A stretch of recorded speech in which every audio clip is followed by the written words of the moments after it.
Megastar Chiranjeevi ఖైదీ number 150 satellite హక్కులను మా TV 14 కోట్లకు దక్కించుకుంది అనే విషయం తెలిసిందే. ఈ వార్తలు వచ్చి ఒక్కరోజు కూడా గడవకుండానే prince Mahesh Babu మురుగుదసరా movie satellite హక్కులను జీటీవీ 26 కోట్ల డీల్కు కార్నర్ చేయడం ప్రస్తుతం టాలీవుడ్లో సంచలన వార్తగా మారింది.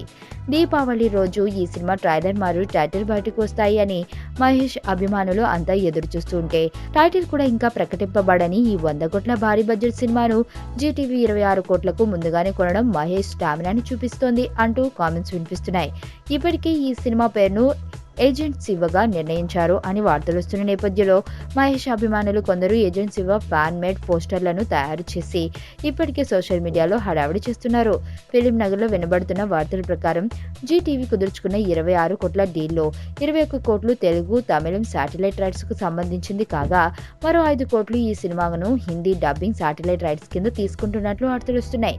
ఈ మధ్య బుల్లితెరపై ప్రసారమైన బ్రహ్మోత్సవం మూవీకి అతి తక్కువ రేటింగ్స్ వచ్చినా ఆ విషయాలు ఏవి పట్టించుకోకుండా జీటీవీ ఈ భారీ ప్యాకేజ్ ఇవ్వడం హాట్ న్యూస్ గా మారింది. ఇదిలా ఉండగా ఈ సినిమాకు సంబంధించి 10 సెకండ్ల టీజర్ ను వర్చువల్ రియాలిటీ టెక్నాలజీలో విడుదల చేయాలని సంబంధించి అమెరికాలోని లాస్ ఏంజల్స్ లోని ఓ కంపెనీ చేస్తున్న పని చివరికి వచ్చినట్లుగా తెలుస్తుంది. ఈ టీజర్ కోసమే దాదాపు 50 లక్షలు ఖర్చు పెడుతున్నట్లు ఫిలిం నగర్ వర్గాల సమాచారం. లేటెస్ట్ గా ఈ సినిమాలోని మహేష్ లుక్ కు సంబంధించిన ఫోటో ఒకటి సంతోష్ శివన్ తన ట్విట్టర్ లో షేర్ చేయగా మహేష్ బాబు కూడా దాన్ని తన ట్విట్టర్ ద్వారా తన అభిమానులకు షేర్ చేశాడు. దీనితో దీపావళి రోజు బయటపడుతుంది అనుకున్న మహేష్ లుక్ ఇంకా దీపావళి రాకుండానే బయటకు వచ్చేసింది. మరణం దేహానికే గాని ఆత్మకు కాదని భగవద్గీత చెప్తుంది. మనిషి బరువెంతున్నా మరణానంతరం 21 గ్రాములు తగ్గుతుందని సైన్స్ చెబుతుంది.